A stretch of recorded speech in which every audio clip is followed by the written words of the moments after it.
বিএনপির রাজনীতির মূল সংকটটা কোথায়, এটা আলাপ করাটা জরুরি হয়ে পড়ছে। কারণ অনেকে মনে করতেছেন যে বিএনপির সাথে কেন আমাদের দূরত্বটা বাড়ছে। আমরা অনেকেই যারা বিএনপির সাথে হাসিনা হটাও আন্দোলন করছি, তাদের সাথে বিএনপির একটা দৃশ্যমান দূরত্ব তো তৈরি হয়েছে। তার সঙ্গত কারণও আছে। সেই কারণগুলো নানা সময় বলা হয়েছে, আবার আলাদা করে করার দরকার আছে বলে মনে করি না।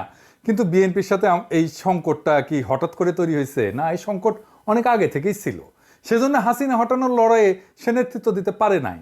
বাংলাদেশের সবচেয়ে বড় রাজনৈতিক দল হওয়ার পরেও সে 2024-এর বিপ্লবের নেতৃত্ব দিতে পারে নাই। শুরু করি বিএনপির যত ভুল নিয়ে। আসেন আল্লাহর নামে শুরু করি। বিএনপির সবচেয়ে বড় ভুল হইতেছে জিয়াউর রহমানের পজিশনিং। পজিশনিং শব্দটা মার্কেটিং এর শব্দ। আগে পজিশনিং শব্দ বলতে কি বোঝায় এটা বুঝেনি। এটাতে মার্কেটিং এ বলে প্রোডাক্ট পজিশনিং।